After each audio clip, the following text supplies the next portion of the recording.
la visita de la persona más representativa de la Iglesia Católica de nuestro país. Ha sido grande las concentraciones que ha tenido. He escuchado algunas cosas y son muchas cosas de las que se habla, son palabras bíblicas, pero también está acompañado de mucha idolatría. Y yo he aprendido que o es una cosa o es otra, de manera que no podemos acompañar la palabra santa de Dios, no la podemos acompañar de la idolatría y del paganismo, pero la palabra de Dios me dice que debemos retener lo bueno y desechar lo malo. Y Dios sea obrando en la vida de estas personas que están escuchando la verdad, porque el problema no es el mensajero, el problema es el mensaje.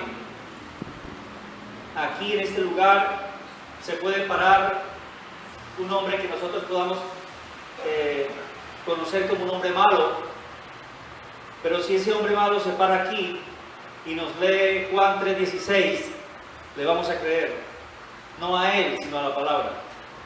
Ese hombre malo se paró aquí y dijo: porque de tal manera amó Dios al mundo que ha dado a su Hijo unigénito, para que todo aquel que le crea no se pierda, mas tenga vida eterna. Y yo voy a decir: sí, esa palabra es palabra de Dios, aunque el que la está diciendo, de manera que retengamos lo bueno y desechemos lo malo. Dios ha puesto en nosotros su Espíritu Santo, que nos da discernimiento de lo bueno y de lo malo. Y hay cosas malas que nos pueden producir muchas cosas buenas, pero siguen siendo malas. ¿Oyeron? Pueden haber cosas malas que pueden satisfacer nuestro cuerpo y nos va a dar una alegría y nos va a producir sonrisa o nos va a producir placer, pero si es malo no vale la pena. Todo me es lícito, pero no todo conviene. Todo me es lícito. Nosotros podemos hacer con nuestra vida lo que queramos, pero si eso que estamos haciendo está afectando mi relación con Dios, vamos a cortarlo. No vale la pena. No vale la pena.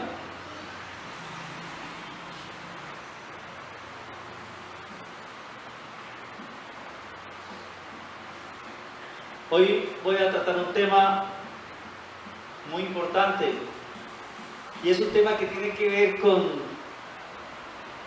nuestra vida. Y quiero que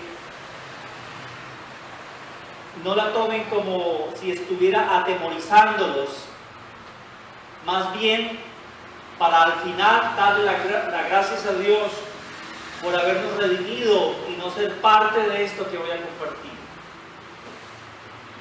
Por eso vamos a orar a Dios. Padre, yo te doy gracias en el nombre de Cristo Jesús por darnos la oportunidad en esta mañana de abrir tu palabra y poderla compartir.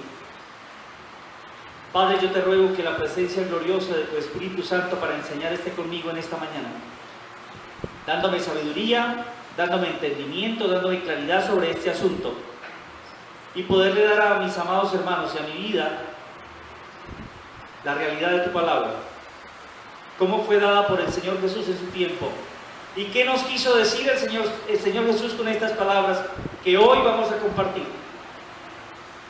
Amado Cristo, gracias porque nos has redimido y nos has librado de la muerte. Nos has pasado de las tinieblas a la luz. Nos has pasado de la muerte a la vida. Y hoy estamos aquí porque Cristo nos ha hecho libres. Y fue nuestro Padre Celestial quien nos puso en las manos de Cristo. Por eso la palabra dice: todos los que están cargados y cansados deben ir a Cristo. a que descansen en Él, a que sean consolados, a que sean animados, a que sean edificados, para que obren bien en este mundo. Padre, gracias por tu bendita palabra. Quiero aprender hoy. Te amo, Señor Jesús. Amén.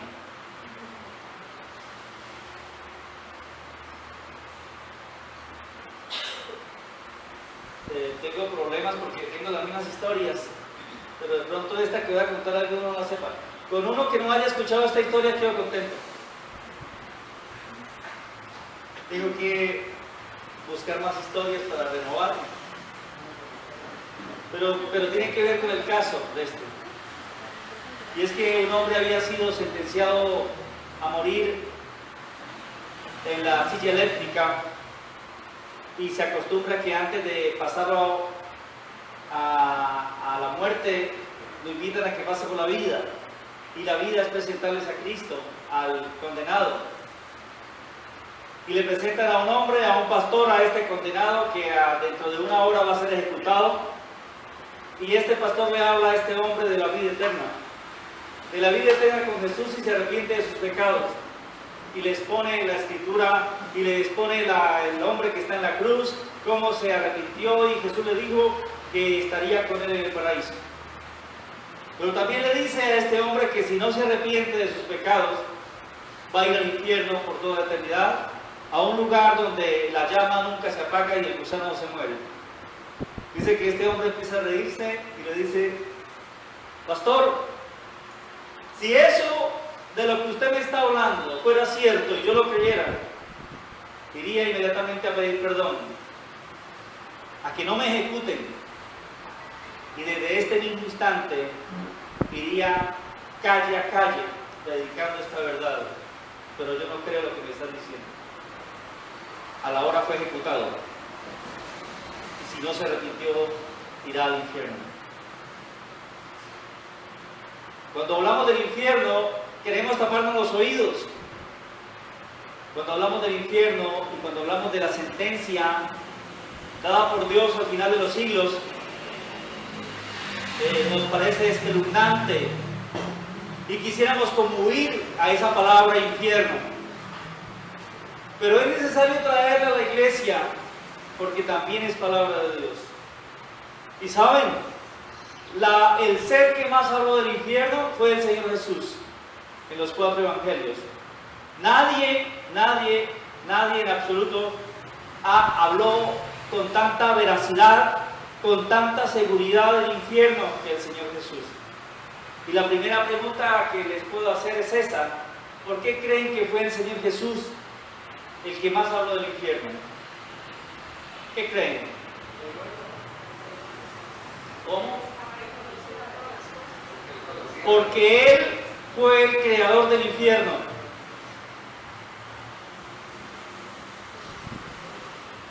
El Señor Jesús hizo todas las cosas, estuvo en el día de la creación e hizo todas las cosas. Y preparó un lugar. ¿Para quién? Sí. ¿Saben que el infierno para quién fue hecho? Dice la Escritura que fue hecho para Satanás y sus ángeles. El infierno nunca, jamás fue hecho para la humanidad. ¿Y saben por qué? Todo respaldado con un texto bíblico. Porque la voluntad de Dios es ¿qué? Que todos sean salvos. Y si la voluntad de Dios es que todos sean salvos, Él nunca jamás pensó nunca jamás hizo el infierno para que los seres humanos fueran allá. ¿Y saben por qué? Porque Cristo murió por todos los seres humanos. Cristo murió por el pecado de toda la humanidad. Y si Cristo murió por el pecado de toda la humanidad, no sería injusto de parte del ser humano ir al infierno cuando tenemos una salvación frente a nuestra. El problema es que si el ser humano no se arrepiente y no cree en la obra de Dios, en el redimir sus pecados a través de Jesús, ser limpiados con la sangre de Cristo, va a haber una condenación. Y de eso fue lo que Cristo nos salvó de la condenación eterna. De manera que la persona que tenía más argumentos, con mayor capacidad de alertarnos, de avisarnos, de proponernos el seguirlo a Él para no ir al infierno, se llama Jesús. Porque ha sido el creador de este lugar, porque Él lo conoce, Él sabe lo que es.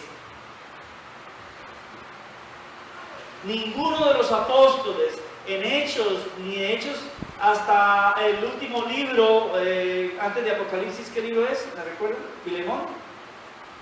¿Judas, creo? No se habla del infierno.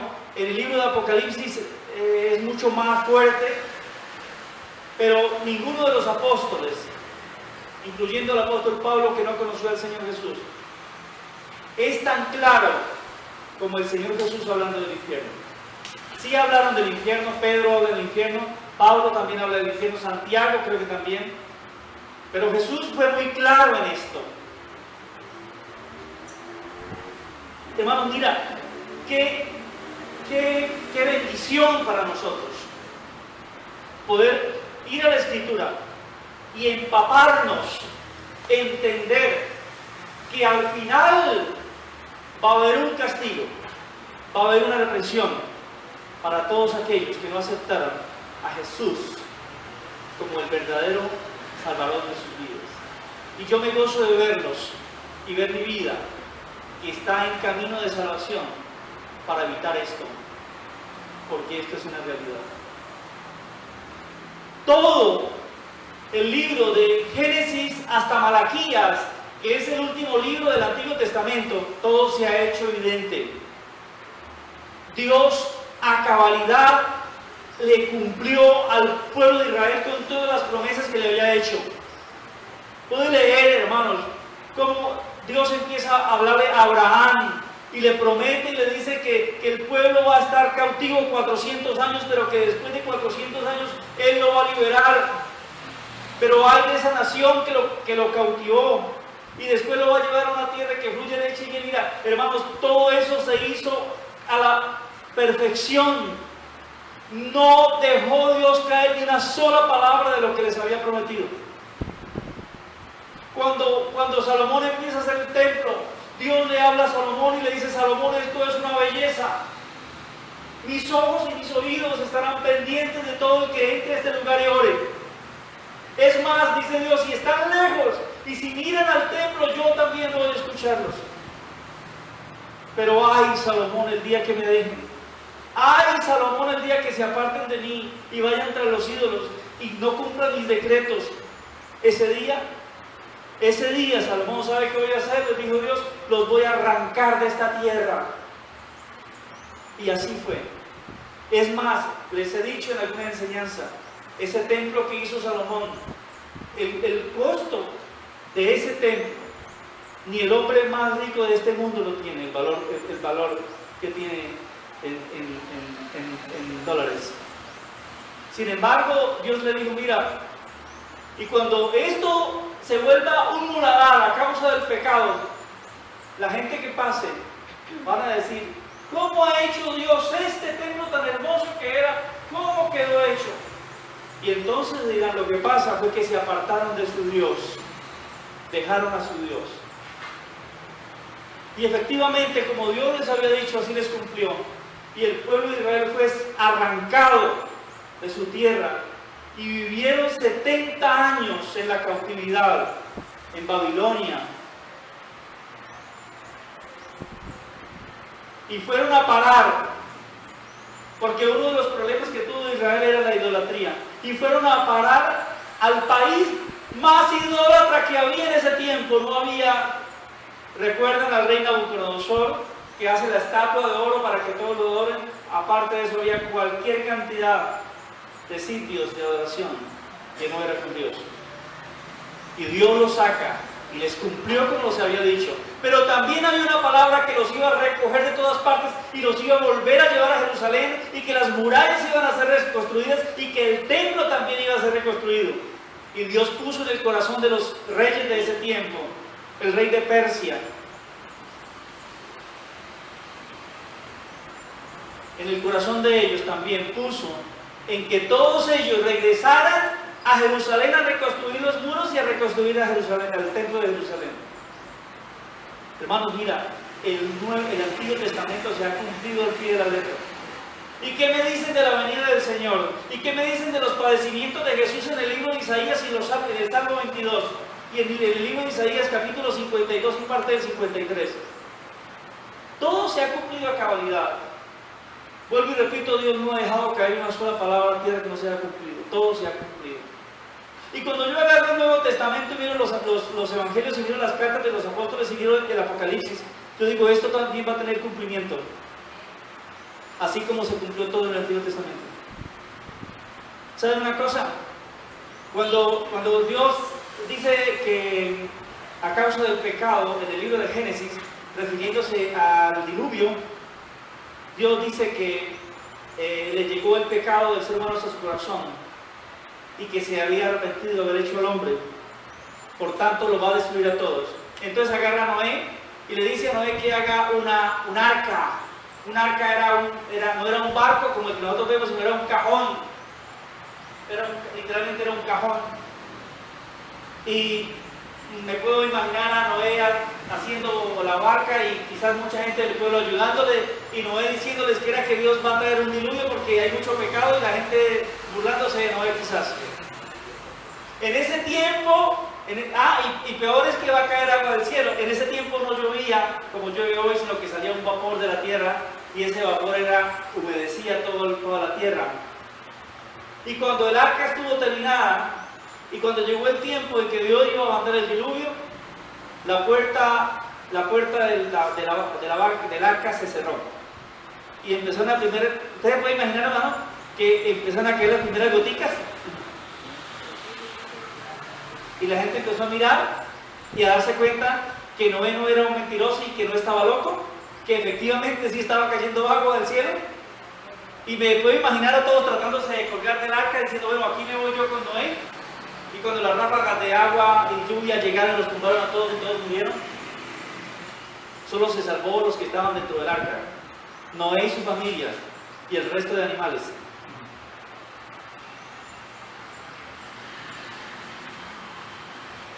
La palabra de Dios tiene cumplimiento al 100%.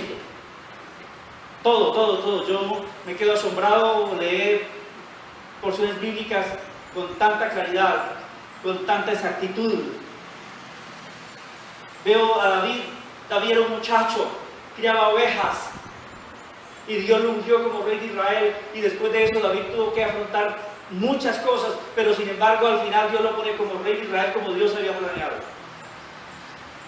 Hermano, es asombroso, para decirlo así, el cumplimiento de Dios con sus profecías.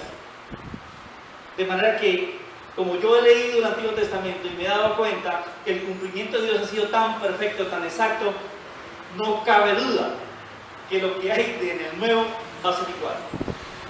Y que igual como en los tiempos de Noé, la gente no va a creer. Que nos vamos a encontrar con gente incrédula que dice que Dios no existe. Con gente incrédula que dice que no hay cielo y que no hay infierno. Con gente incrédula que no cree en la restauración de sus vidas, ni el perdón de pecados a través de Cristo Jesús el Señor. Estamos como en los días de Noé, dijo el Señor Jesús. De manera que quiero exponerles en esta mañana esto que es tan representativo, pero que poco se habla, y del cual fue Cristo Jesús el que más habló.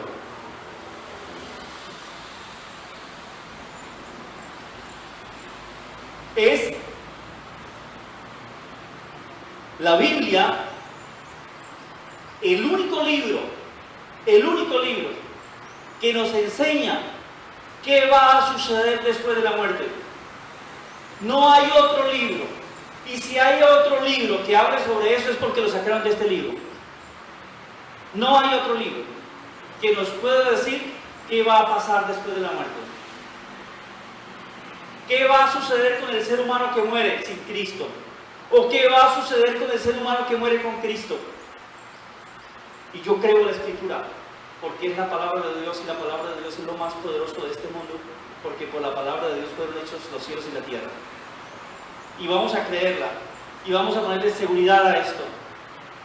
¿Para qué? No para atemorizar nuestras vidas, porque después de estar guardados en Cristo, ya el temor de ir a un lugar de castigo ya no está en nosotros, pero sí puede estar en nuestra familia, sí puede estar en nuestros amigos, en nuestros compañeros de trabajo, de estudio, en nuestros vecinos que no conocen a Cristo. Es poderles decir con toda ternura, con todo amor, con todo afecto, que si no se arrepiente se va al infierno y que va a pasar toda la eternidad allá, y que Cristo Jesús murió en la cruz para salvarnos de esa horrenda muerte eterna.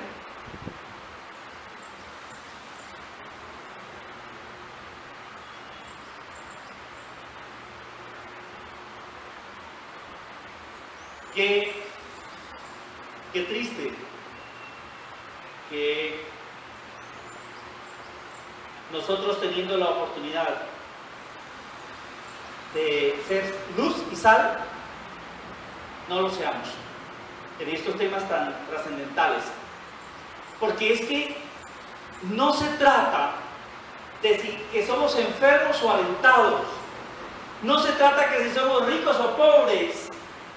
Esto lo que se trata es de vida eterna, de una salvación eterna.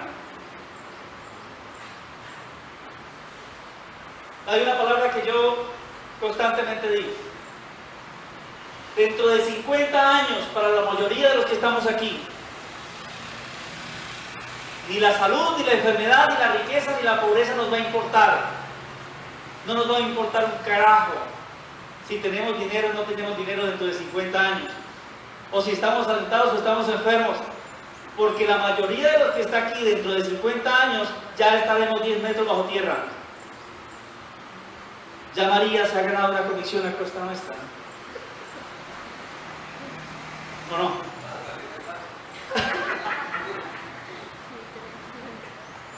Sí, hermano, mira, yo quiero hacer hincapié, yo quiero ser como constante en esto.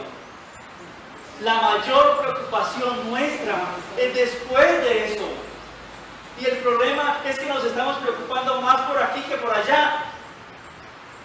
Pongámosle sentido común a esto. Cristo Jesús nos hace la invitación.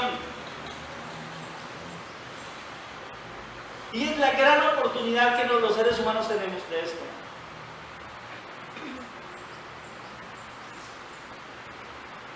De poder pasar toda la eternidad con Cristo, o poderla pasar sin Él. Vuelvo y les digo lo que comentaba con alguien. Él decía: yo no creo en el infierno, yo no creo en el cielo. Y yo le dije: ¿qué tal que sea cierto? ¿Qué tal que sea cierto? Yo me aseguro. Yo me aseguro. Porque es que hay mucha gente, pero mucha gente, que cree y dice que el infierno es aquí. Y aquí es la preparación para irnos para el cielo. Esto es para eso. Mira, hermano, si nosotros miramos el matrimonio ha sido puesto para que a través de esa mujer o de ese hombre seamos pulidos, para que al final nuestras vidas sean mejores. Eso es. Porque todas las cosas a los que aman a Dios nos ayudan a bien. Y después de eso dice: para que Cristo sea formado en nosotros. Todos los que están en Cristo Jesús, todas las cosas que hoy nos están sucediendo es para formar nuestro carácter de Cristo en nosotros, para que seamos mejores. Por eso yo nunca podré decir, y por eso he tomado la decisión de no quejarme por nada de lo que me pueda pasar. A veces me quejo un poquito del calor, no lo aguanto. Pero yo trato de no quejarme. Si estoy enfermo, yo no quiero quejarme porque estoy enfermo. Si no pude dormir, yo no quiero quejarme porque no pude dormir.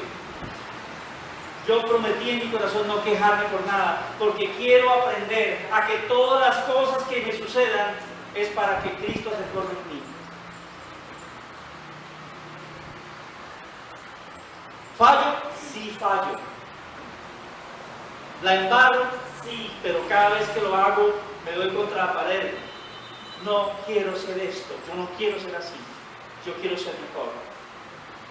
Y a veces las circunstancias o el sistema de vida que llevamos no nos permite a veces.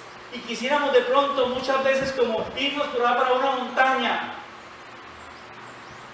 y apartarnos de este mundo.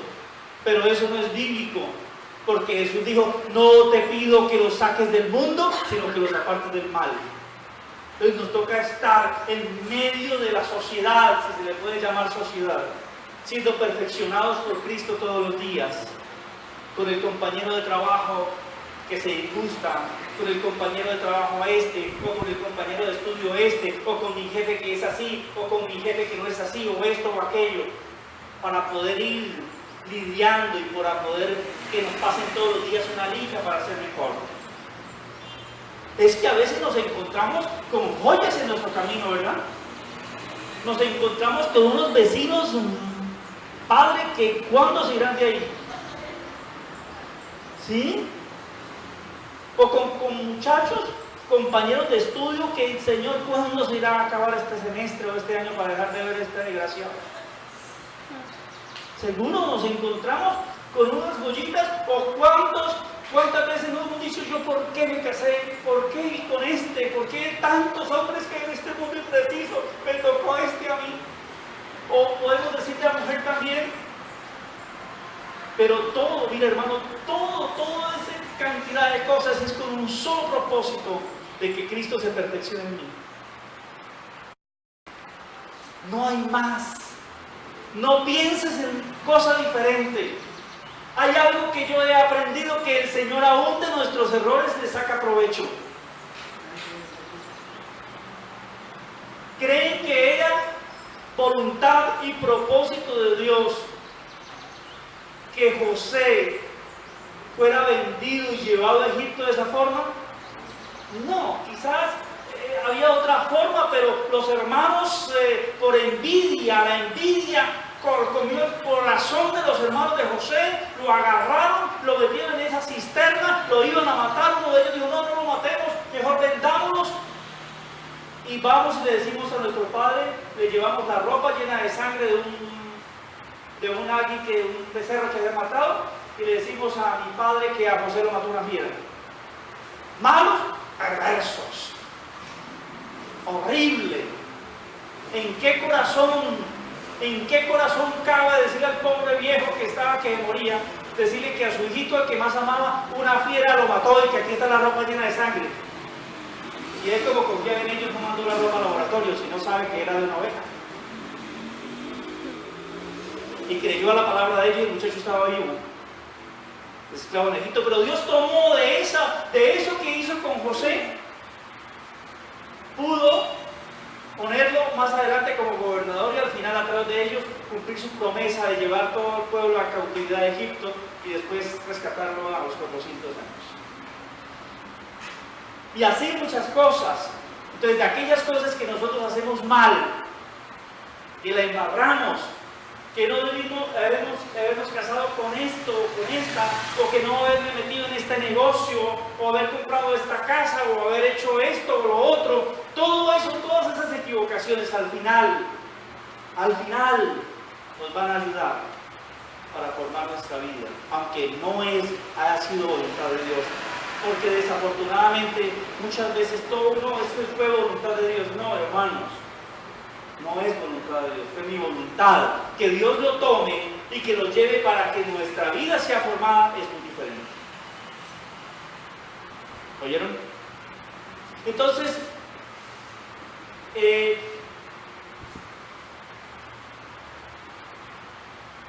definitivamente que, volviendo al tema del infierno, fue dicho para nosotros como una advertencia, para que no nos apartemos de Él, para que no nos salgamos de Él, porque es que esto no es religión, esto no es si yo pertenezco acá o si yo pertenezco allá, esto es de Cristo. Y al final, no, la pregunta no va a ser dónde estabas o qué iglesia ibas, sino al final va a ser cómo fue su vida con Cristo. ¿Aceptaste a Cristo como Salvador de su vida? ¿Tuviste reverencia, temor de Dios en su corazón?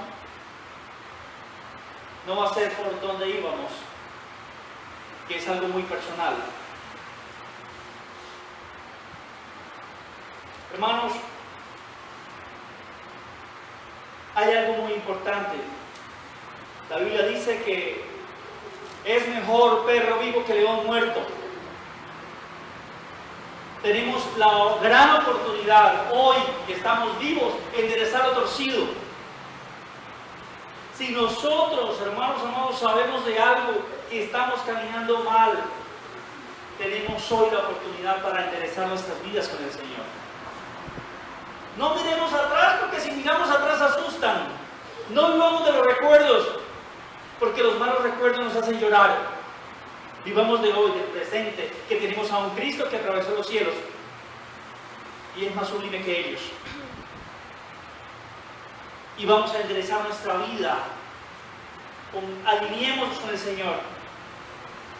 Todos nosotros tenemos la conciencia y sabemos qué es lo bueno y qué es lo malo.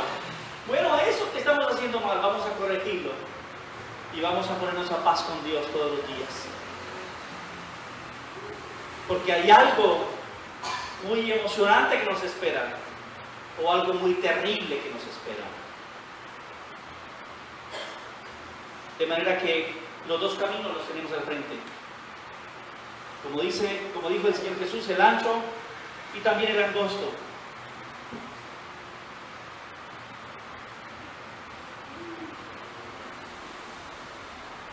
Hermanos, tenemos con mucha seguridad en nuestra vida que Cristo lo que hizo fue alertarnos, anunciarnos de ese lugar espantoso y terrible que a la final el diablo y sus secuaces, sus demonios, tendrán que afrontar. Por esa razón, en muchas oportunidades cuando Jesús confrontaba a los demonios, ¿qué le decían los demonios? En una ocasión los demonios le dijeron: ¿por qué nos atormentas antes de tiempo? ¿Por qué no nos dejas en paz viviendo en este cuerpo? ¿Por qué has venido a sacarnos de aquí? Los demonios saben lo que van a afrontar. El diablo sabe al final dónde va a ser su lugar.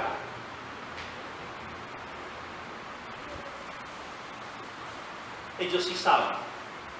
Ellos conocen la voluntad de Dios para ellos, ya dada en las Escrituras. De manera que nosotros también, conociendo estos textos bíblicos que ratifican a través de la vida del Señor, lo que va a hacer al final de los tiempos es para que nosotros nos preocupemos por nuestra vida y tengamos afán y preocupación por cada día ser mejores delante de Él. Y evitar a toda costa que acompañemos al diablo a ese lugar. Y que nuestra familia, nuestros amigos y todas las personas que están a nuestro alrededor vayan allá. Y podamos nosotros ser luz, sal para ellos. Yo quiero que vayamos al libro de Lucas. El primero que lo tiene lo va a leer fuerte y claro. Lucas 12:5.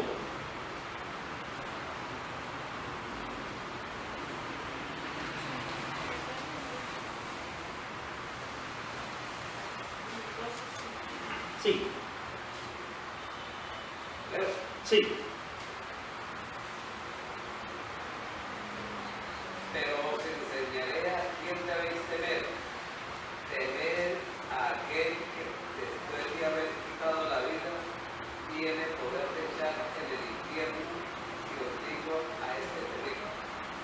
Muy bien. Dice la Escritura. Orlando, vuelve a leer. Pero os enseñaré a quién debéis temer. Tener a aquel que después de haber quitado la vida tiene el poder de echar en el infierno. Si os digo a este tenéis. Muy bien. ¿En qué consiste el temor a Dios? A ver, yo quiero preguntarles. Cuando a uno le dicen que tiene que tener temor de Dios, ¿qué se le viene a la cabeza? ¿O qué cree que dice la Biblia respecto a esto? ¿Qué es la definición más correcta del temor a Dios?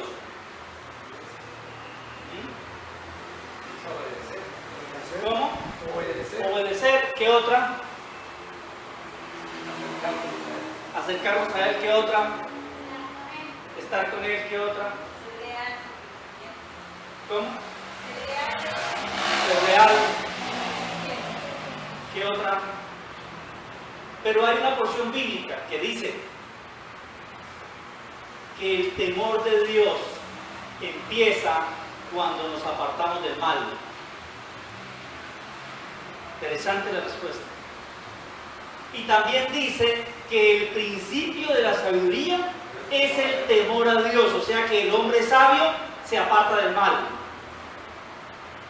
Entonces, cuando a nosotros nos digan en qué consiste el temor a Dios, consiste en apartarnos del mal. Porque cuando yo me aparto del mal, estoy temiendo a Dios. ¿Han escuchado esto? Aquí en Cúcuta no se escucha mucho, en Bucaramanga sí. No, yo no llego tarde, o yo llego tarde y mi mujer me pega. Entonces, él está portándose bien, evitando llegar tarde por... No he escuchado a la mujer. Eso no pasa en Cúcuta, en Bucaramanga sí lo he escuchado conmigo.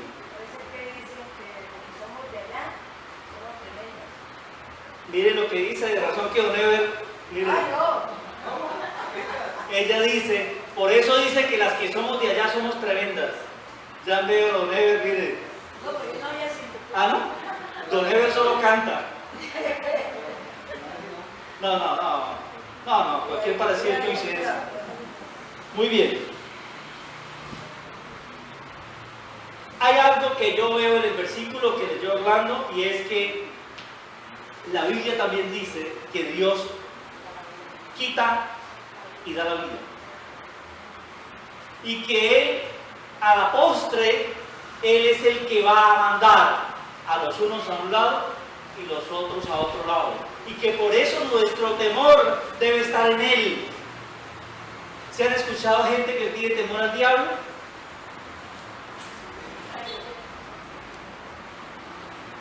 No, el temor es con el Señor. ¿Sí? ¿Entienden esa parte? Hay gente que tiene miedo a una sombra. Una sombra con un cuchillo.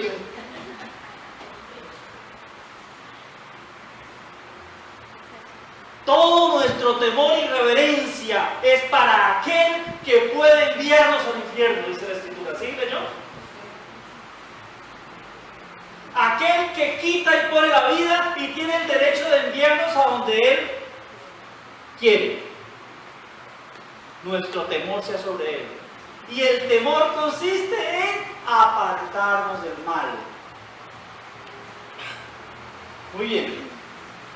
Busquemos Mateo 25:30. Ya está hablando el Señor de ese lugar tenebroso y da unas características aquí. El que lo tenga, Mateo 25:30. Y al siervo inútil echarle en las tinieblas de afuera. Allí será el yo y el que te viene. Bien. También habla que a ese lugar van a ir ¿quiénes? Los siervos inútiles. Y que es un lugar de tinieblas. Dijo alguien por ahí que a los inútiles no los quiere ni el diablo. Que pudiendo hacer muchas cosas, teniendo talentos y cosas interesantes, se limitan a cero. ¿Qué dice Lucas 16:23?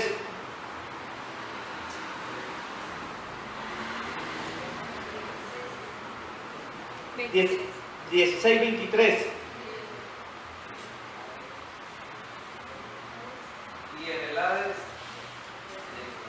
alzó sus ojos estando en tormento y vio de lejos a Abraham y a Lázaro en el Bien, ese es el lugar de tinieblas, es un lugar de tormentos, dice la Escritura. El Mateo 8:12.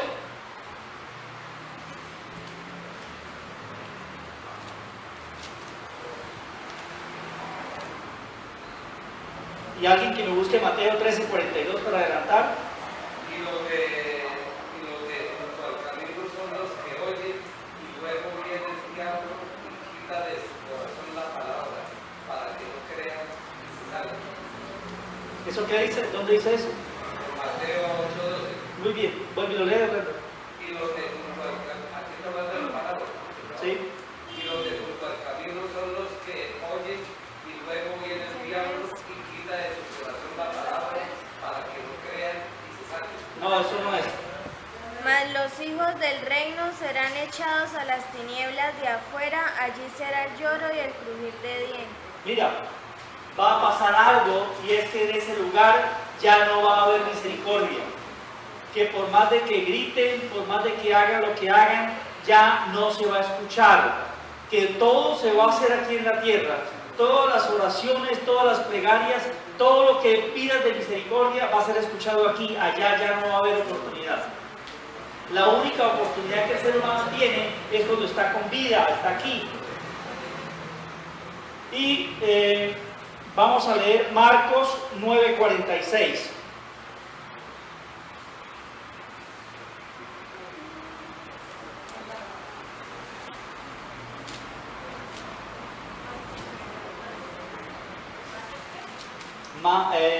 Marcos 9:46. Donde el gusano de ellos no muere y el fuego nunca se apaga. ¿Sabe una cosa? La Escritura dice que ese lugar que ha sido preparado para todos aquellos, primeramente Satanás y sus secuaces, y para el resto de la humanidad que no quiso creer en Cristo, que no aceptó la voluntad de Dios, que no fue redimido por el Señor, que allá el fuego nunca se apaga y que también va a haber un gusano que nunca se muere. ¿Podemos nosotros imaginar eso? Y pareciera no creo, yo creo que no, eso como que, ¿quién se inventó eso? Pero así dijeron los del arca de Noé. ¿Cómo va a caer agua del cielo? Este no es el chifló, que se va a inundar todo, y aparte de eso le tienes que meter animales en esa. No, yo no creo. Esto es palabra de Dios, y la palabra de Dios tiene cumplimiento, y queremos evitar esto. Y vuelvo y repito, no es para crear miedo, es para seguir preparándonos para el encuentro del Señor. Todos los días. Todos los santos días, no puede haber un día en que no estemos dispuestos a hacer preparadas nuestras vidas para encontrarnos con Él, porque en cualquier momento nos vamos a encontrar con Él. ¿Oyeron? Todos los días. Hoy las enseñanzas bíblicas están basadas, su fundamento muchas veces es para una buena vida aquí en la tierra, y yo en cierto modo, en un 10% lo puedo recibir. Pero yo quisiera que el 90% se pudiera enseñar en que nuestras vidas aquí tienen que ser preparadas para encontrarnos con Jesús.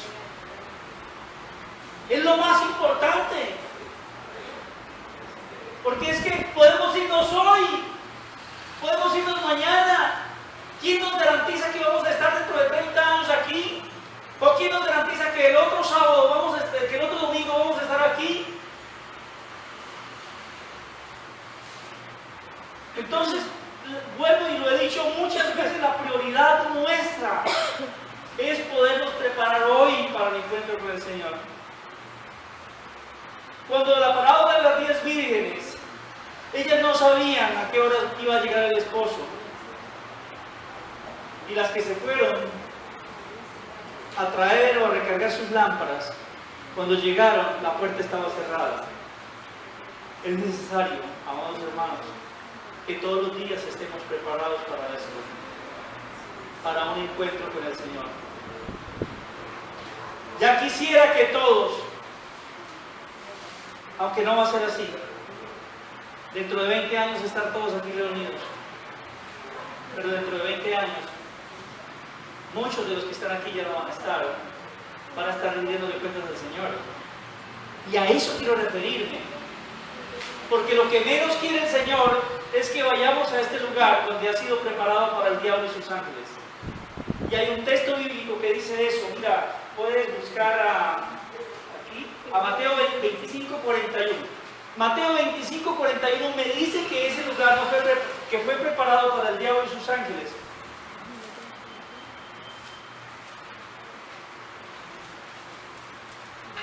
¿Lo lees?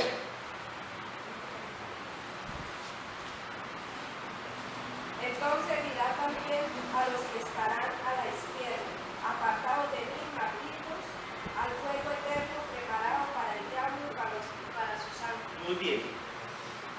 Inicialmente esto fue preparado para el diablo y sus ángeles por su rebeldía con Dios. Pero también van a ir todos aquellos que no van a aceptar a Jesús como verdadero Salvador de sus vidas.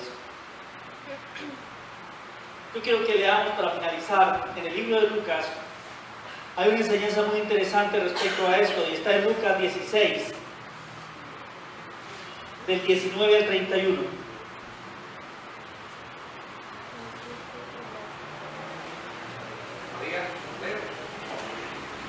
Lea.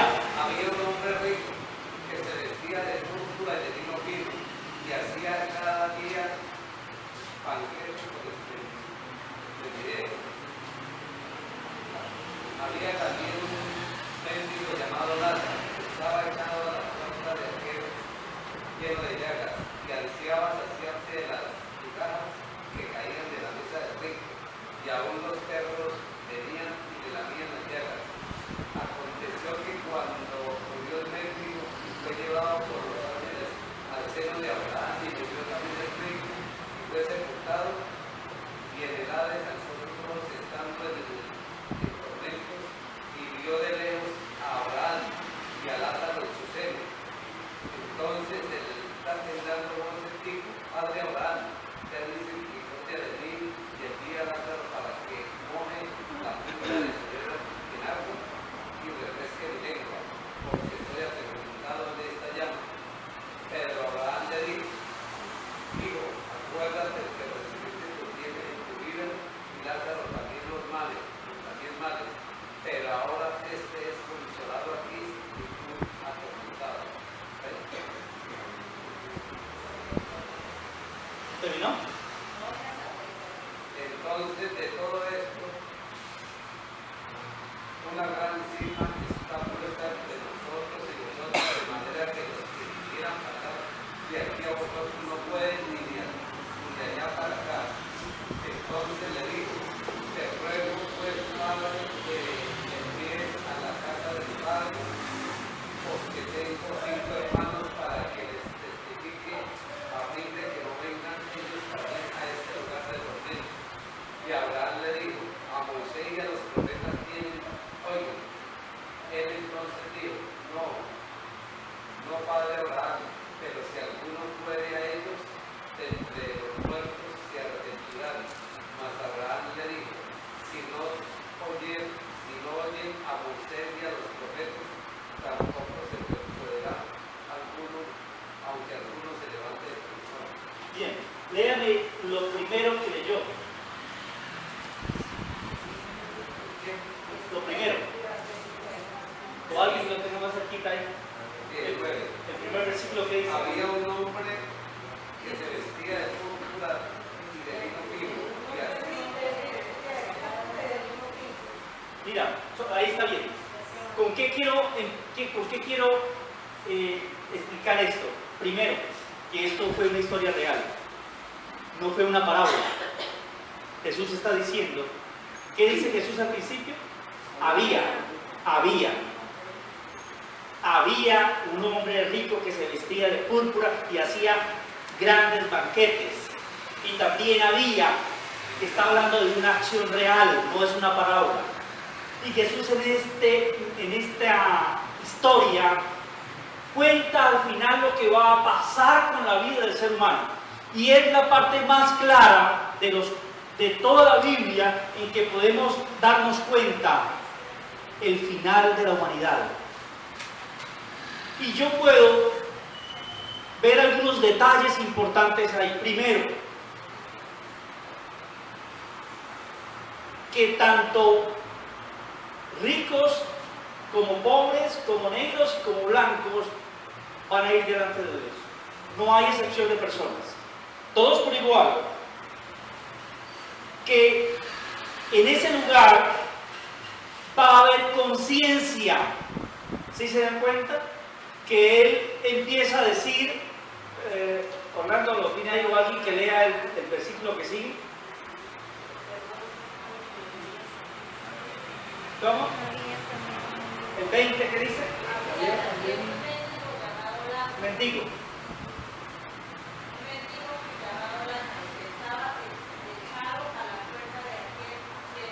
Bien, siga. 21.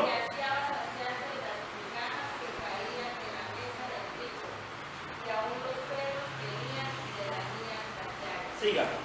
Aconteció que murió el mendigo, fue llevado por los ángeles al seno. Los dos murieron. Siga. Y murió también el rico que fue sepultado.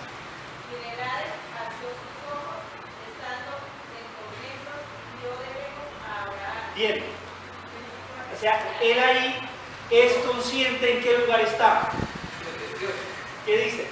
Porque tengo 5 hermanos. Ajá, es consciente. Allá hay conciencia. Él dice, yo tengo 5 hermanos. Yo no quiero que mis hermanos vengan aquí. Por favor, mande a alguien que les predique esto. También siente sed. ¿Qué otra cosa puedo? ¿Cómo? Ve las cosas. Tiene conciencia. ¿Qué otra cosa?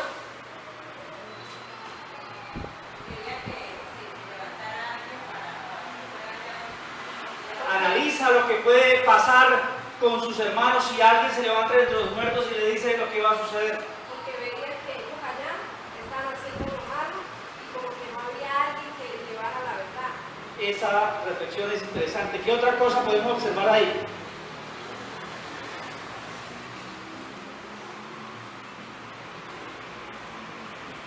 Dice que Abraham le dice que si no oyen a Moisés y a los profetas tampoco se persuadirán si alguno se levantase de entre los muertos, si no oyeron a los que están vivos, mucho menos a un muerto Bien. que se levante.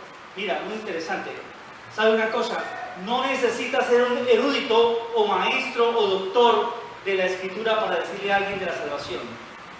Porque la palabra de Dios se respalda solita. No necesitas que lo grites, solamente que lo digas, así sea con una voz pausada. Esa palabra que vas a decir, no necesitamos que alguien se levante entre los muertos. No necesitamos hacer prodigios, ni señales en el cielo, ni humo en la tierra, en ningún lugar. Solamente diga la palabra. Diga lo que está escrito.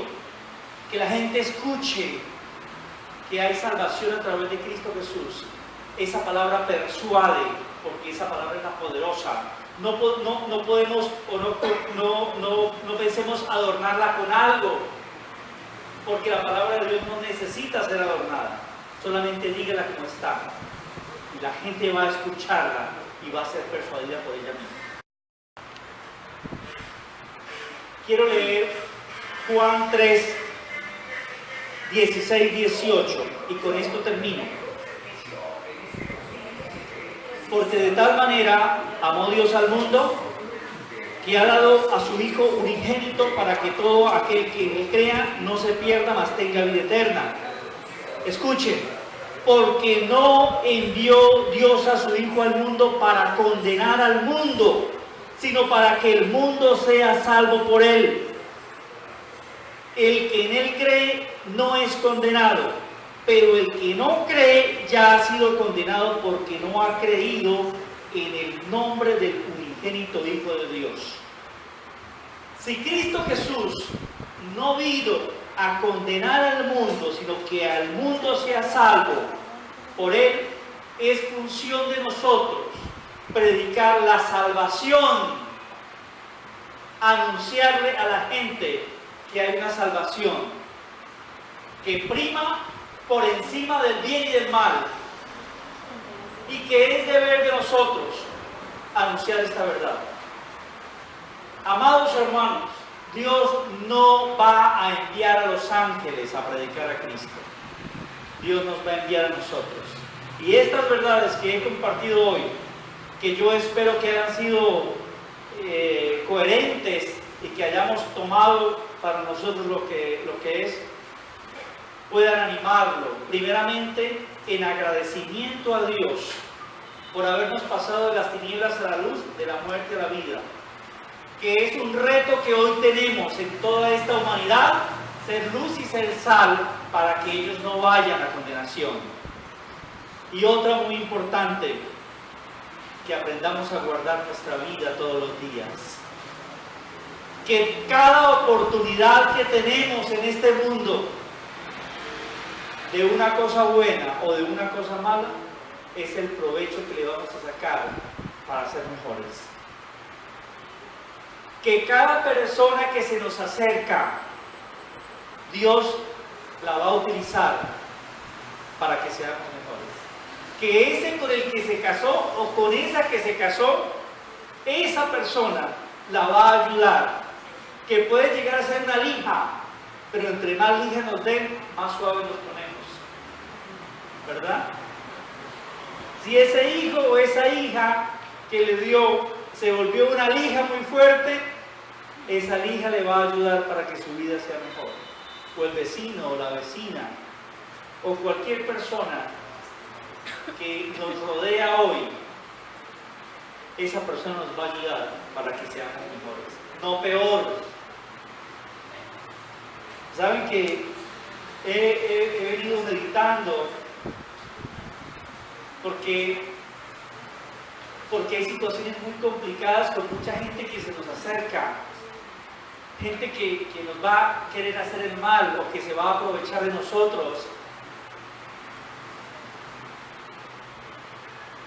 Y yo miro la vida del Señor Jesús y la tengo muy presente. Momentos antes del Señor Jesús ser capturado por la turba de fariseos y todos aquellos que lo capturaron, el verdugo del Señor estaba cenando con él. El verdugo del Señor estaba con él, estaba entre los 12 amados. Él era uno de ellos. Y uno puede mirar la Escritura y ver la reacción de Jesús que tuvo delante de su enemigo, delante de su verdugo, delante del que más tarde, horas más tarde, le iba a entregar por miserables 30 monedas de plata. Entonces uno dice, bueno, yo estoy delante de esta persona y esta persona es tan incómoda para mí, esta persona es tan difícil para mí, esta persona me ha sacado todas las canas que tengo y las que voy a tener, esta persona me las está sacando. Y entonces uno empieza a mirar que la vida por esa persona ha sido muy complicada. Pero quizás esa persona no me va a entregar mañana por 30 monedas de plata o hasta así, ¿verdad? Puede ser. Pero ¿cuál fue la posición de Jesús con él? Jesús lo recriminó, lo agarró, lo levantó de la corbata, le dijo, me vas a entregar por 30 monedas de plata, desgraciado, usted que me vio hacer milagros, prodigios, señales, usted que esto, que me vio caminar por el mar. No, Jesús no lo recrimina. Es más, mira, a mí me aterra el corazón de Jesús. Por eso el Señor dice, aprendan de mí que soy manso y humilde de corazón. Y por eso el Padre de las luces nos dice que tomemos la semejanza de Jesús, que seamos como Él, que tomemos el carácter de su Hijo. Y dice la historia que en ese tiempo, cuando se hacían comidas y se hacían cenas, el dueño de casa tomaba un pedazo de comida, de pan o de postre y se iba al mejor amigo y se lo daba en la boca y todos decían, ese es el mejor amigo del dueño de la casa. Ese es el mejor amigo. Nadie le da un pedazo de pan a un desconocido. Si yo me reúno acá, al primero yo agarro un pedazo de pan y quizás vayan de mi madre y se lo ponga en la boca. O quizás vayan de mi esposa o mis hijas. Pero si hay una persona desconocida que yo no he visto, yo no voy a agarrar el pedazo de pan y se lo voy a poner en la boca porque... ¿verdad? Entonces lo que Jesús hace en la cena es agarrar un pedazo de pan y ir donde su amigo, que se llama Judas, y le dice, tome. Y los otros, Judas es el mejor amigo de Jesús. Ha hecho lo que los dueños de casa hacen con sus amigos. Y le lava los pies. Se los acaricia quizás. Le mete el dedito quizás así donde la tierra se hace, la rollita de mugre. Se los dejó limpios. Se los secó con la toalla. Con qué amor, con qué afecto el Señor hace eso con su enemigo, con su verdugo. Hoy, gloria a Dios por esa palabra que me dice a mí cómo debo portarme con mis opresores, con mis verdugos, con mis enemigos, contra aquellos que se levantan contra nosotros. ¿Qué podemos hacer si es la palabra de Dios viva y eficaz? No la podemos torcer, no la podemos cambiar, no podemos portarnos de una forma indiferente a esto. Es Jesús, Él es el Rey, el Dios de las luces. Digo, sean como Él. Y cuando yo me encuentro con esos pasajes bíblicos, yo digo, ser cristiano cuesta. Ser cristiano cuesta. Pero yo quiero decirles algo. Judas terminó ahorcado y Jesús hoy es el Rey de Reyes y Señor de Señores.